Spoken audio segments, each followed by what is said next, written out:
नमस्कार, आप देख रहे हैं सत्य हिंदी। मैं निकिता आपके साथ। एक नजर डालते हैं अब तक की सुर्खियों पर। आरजेडी के कार्यकारी अध्यक्ष बनाए गए तेजस्वी यादव बहन रोहिणी आचार्य ने साधा निशाना। तेज प्रताप बोले उसे अपनी जिम्मेदारी निभानी चाहिए। बिहार के पूर्व उप मुख्यमंत्री और आरजेडी नेता तेजस्वी यादव को पार्टी का कार्यकारी अध्यक्ष बनाया गया है। आरजेडी की पटना में हुई राष्ट्रीय कार्यकारिणी की बैठक में ये फैसला लिया गया। आरजेडी ने अपने आधिकारिक एक्स अकाउंट पर एक पोस्ट में लिखा कि एक नए युग का शुभ आरंभ। श्री तेजस्वी यादव जी बनाए गए राष्ट्रीय जनता दल के कार्यकारी अध्यक्ष। इस मौके पर बिहार के पूर्व मुख्यमंत्री और आरजेडी अध्यक्ष लालू प्रसाद यादव, उनकी पत्नी और पूर्व मुख्यमंत्री राबड़ी देवी, मीसा भारती और अन्य नेता मौजूद रहे।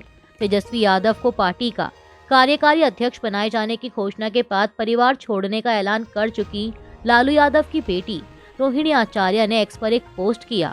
उन्होंने लिखा कि सियासत के शिखर पुरुष की गौरवशाली पारी का एक तरह से पटाशेप। गिरहोए घुसपैठ को उनके हाथों की कठपुतली बने शहजादा की ताजपोशी मुबारक। तेजस्वी यादव को आरजेडी का राष्ट्रीय कार्यकारी अध्यक्ष बनाए जाने पर उनके बड़े भाई और जनशक्ति जनता दल के प्रमुख तेज प्रताप यादव ने भी प्रतिक्रिया दी है। तेज प्रताप ने कहा कि जिसे जिम्मेदारी मिली है उसे अपनी जिम्मेदारी निभानी चाहिए। इस दौरान उनसे बहन रोहिणी आचार्य के उस सोशल मीडिया पोस्ट पर भी सवाल किया गया जिसमें उन्होंने तेजस्वी को कठपुतली और शहजादा कहा था। इस पर तेज प्रताप ने कहा कि रोहिणी का ट्वीट 100% सही है। गौरतलब है कि आरजेडी अध्यक्ष लालू यादव ने पिछले साल तेज प्रताप यादव को एक विवादित सोशल मीडिया पोस्ट के बाद पार्टी से 6 साल के लिए निष्कासित कर दिया था। इसके बाद तेज प्रताप यादव ने अपनी नई पार्टी जनशक्ति जनता दल बनाई है। मुरादाबाद में हिंदू छात्रा के धर्म परिवर्तन की कोशिश, 5 सहेलियों के खिलाफ एफआईआर दर्ज। उत्तर प्रदेश के मुरादाबाद जिले के बेलारी इलाके में पुलिस ने एक हिंदू छात्रा को बुर्का पहनाने और उसका धर्म परिवर्तन कराने की कोशिश के आरोप में एफआईआर दर्ज की है। यह शिकायत छात्रा के भाई ने उसकी 5 नाबालिग सहेलियों के खिलाफ कराई है, जो सभी एक ही स्कूल में कक्षा 12वीं की छात्राएं हैं। पुलिस ने इस मामले में उत्तर प्रदेश विधि विरुद्ध धर्म परिवर्तन प्रतिषेध अधिनियम 2021 की धारा 5 और 5(1) के तहत केस दर्ज किया है। घटना से जुड़ा एक सीसीटीवी फुटेज भी सोशल मीडिया पर वायरल है, जिसमें छात्रा बुर्का पहने दिख रही है। हालांकि इस वीडियो की पुष्टि नहीं की जा सकी। पुलिस के मुताबिक घटना दिसंबर के आखिरी हफ्ते की है। बेलारी के सीओ अशोक कुमार ने बताया कि एक नाबालिग लड़की को नामजद किया गया है, जबकि 4 अन्य अज्ञात हैं और मामले की जाँच जारी है। वहीं आरोपी लड़की के परिजनों ने इन आरोपों से इनकार किया है। 2026 तमिलनाडु चुनाव की तैयारी में जुटी टीवी के विजय बोले यह सिर्फ चुनाव नहीं बल्कि लोकतांत्रिक लड़ाई है। तमिलगा वेत्री कचगम यानी टीवीके के प्रमुख और अभिनेता से नेता बने विजय ने 2026 तमिलनाडु विधानसभा चुनावों को सिर्फ चुनाव नहीं बल्कि लोकतांत्रिक लड़ाई बताया है।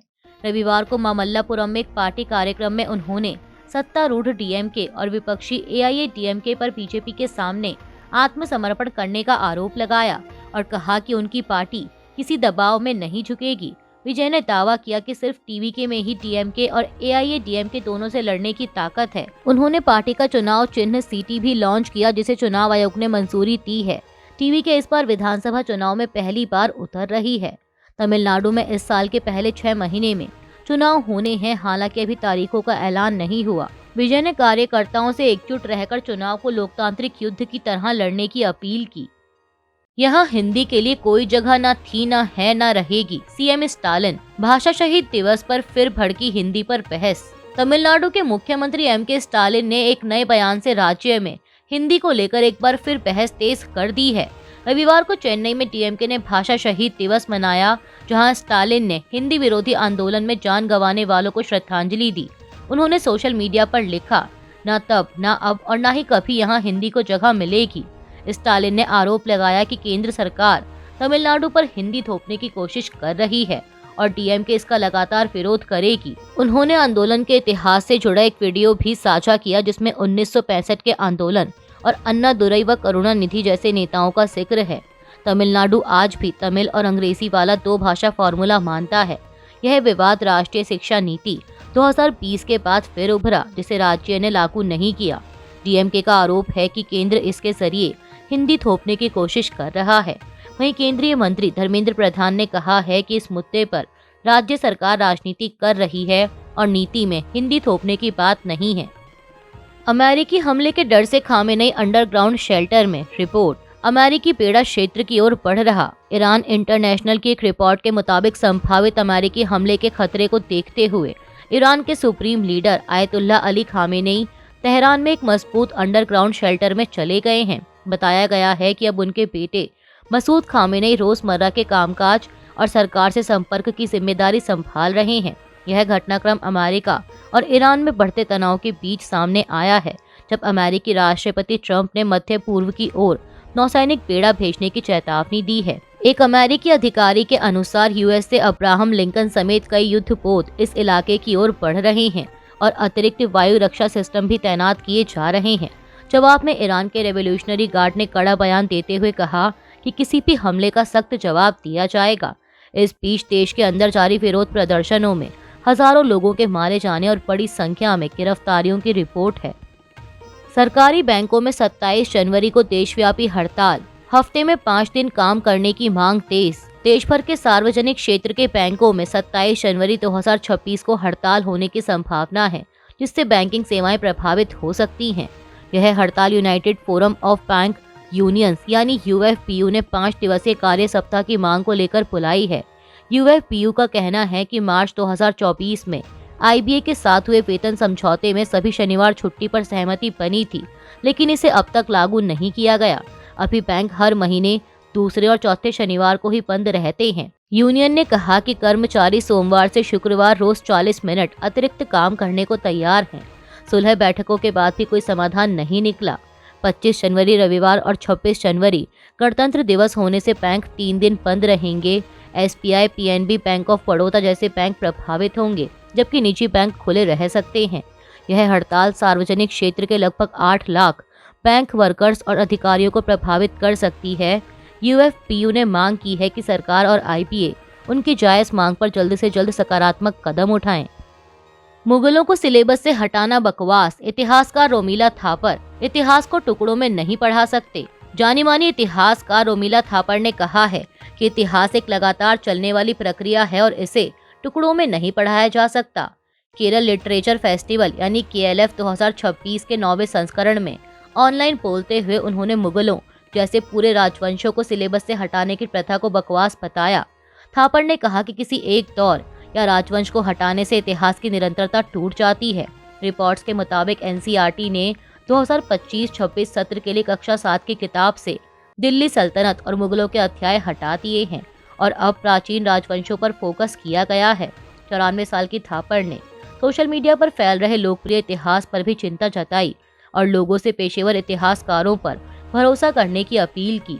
उन्होंने कहा कि फेमिनिस्ट इतिहास लिखना जरूरी है, लेकिन उससे भी ज्यादा जरूरी है एक स्वतंत्र और आलोचनात्मक सोच रखने वाली महिला की तरह व्यवहार करना। आईसीसी मोहसिन नकवी के बांग्लादेश पर रुख से नाराज, पाकिस्तान को प्रतिबंधों और एशिया कप से बैन की धमकी। रिपोर्ट। बांग्लादेश के टी20 वर्ल्ड कप मैच भारत से बाहर कराने की मांग पर पाकिस्तान ने उसका समर्थन किया था, लेकिन आईसीसी ने बांग्लादेश को टूर्नामेंट से बाहर कर दिया। इसके बाद पाकिस्तान क्रिकेट बोर्ड के चेयरमैन मोहसिन नकवी ने कहा कि पाकिस्तान की भागीदारी पर अंतिम फैसला सरकार लेगी। अब नकवी के बयानों से आईसीसी नाराज बताया जा रहा है। इंडियन एक्सप्रेस के मुताबिक संस्था ने पाकिस्तान को सख्त प्रतिबंधों की चेतावनी दी है। सूत्रों के अनुसार अगर पाकिस्तान भी वर्ल्ड कप से हटता है तो उस पर द्विपक्षीय सीरीज पर रोक, पीएसएल के लिए विदेशी खिलाड़ियों को एनओसी ना मिलना और एशिया कप से बाहर करने जैसे कदम उठाए जा सकते हैं। बता दें कि नकवी ने आईसीसी पर दोहरे मापदंड का आरोप लगाते हुए कहा था कि बांग्लादेश के साथ अन्याय हुआ है और सरकार के फैसले के बाद ही पाकिस्तान का रुख तय होगा। बांग्लादेश में एक और हिंदू व्यक्ति की हत्या, गैरेज के अंदर जिंदा जलाया गया। बांग्लादेश के नरसिंगड़ी जिले में एक 23 वर्षीय हिंदू युवक चंचल चंद्र भौमिक को एक गैरेज के अंदर जिंदा जलाकर मार दिए जाने की घटना सामने आई है। चंचल कई सालों से उसी गैरेज में काम करता था और मूल रूप से कुमिल्ला जिले के लक्ष्मीपुर गांव का रहने वाला था। वह अपने परिवार का इकलौता कमाने वाला था। इंडिया टुडे की रिपोर्ट के मुताबिक यह घटना नरसिंगड़ी पुलिस लाइंस के पास मस्जिद मार्केट के इलाके में शुक्रवार की देर रात हुई, जब वह गैरेज में सो रहा था। चश्मदीदों के मुताबिक हमलावरों ने बाहर से शटर पर पेट्रोल डालकर आग लगा दी। फायर सर्विस की टीम ने करीब 1 घंटे में आग बुझाई, जिसके बाद अंदर से उसका जला हुआ शव मिला। परिवार ने इसे सोची समझी हत्या बताया है। पुलिस सबूत और सीसीटीवी फुटेज की जांच कर रही है। वहीं घटना के बाद इलाके में तनाव और अल्पसंख्यकों की सुरक्षा को लेकर चिंता बढ़ गई है। कल्याण से उद्धव सेना के 4 कॉरपोरेटर लापता, पार्टी ने दर्ज कराई शिकायत। महाराष्ट्र के कल्याण डोंबिवली नगर निगम में सियासी हलचल तेज हो गई है, जब शिवसेना यूबीटी ने अपने 4 कॉरपोरेटरों के कथित तौर पर लापता होने की शिकायत पुलिस में दर्ज कराई। पार्टी को आशंका है कि ये कॉरपोरेटर एकनाथ शिंदे की शिवसेना में शामिल हो सकते हैं। यह विवाद ऐसे समय उठा है जब शिंदे गुट एमएनएस के 5 कॉरपोरेटरों के समर्थन से 122 सदस्यीय नगर निगम में बहुमत के करीब पहुंच रहा है।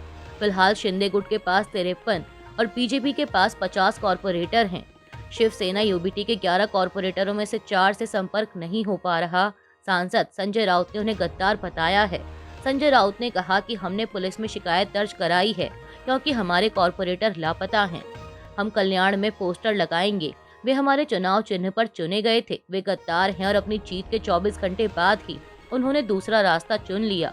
पार्टी नेताओं के अनुसार जिन कॉरपोरेटरों से संपर्क नहीं हो पा रहा उनमें मधुर महात्रे, कीर्ति थोणे, राहुल कोट और स्वप्निल गेने शामिल हैं। हालांकि ठाणे के एक वरिष्ठ पुलिस अधिकारी ने कहा कि कोई गुमशुदगी का मामला दर्ज नहीं किया गया है क्योंकि माना जा रहा है कि कॉरपोरेटरों ने अपनी मर्जी से ऐसा किया। इस घटनाक्रम से कल्याण की राजनीति और गर्मा गई है। अभी के लिए इतना ही। बाकी की देश दुनिया की बड़ी खबरों के लिए जुड़े रहिए सत्य हिंदी के साथ। Copyright disclaimer under Section 107 of the Copyright Act 1976. Allowance is made for fair use for purposes such as criticism, comment, news reporting, scholarship, and research.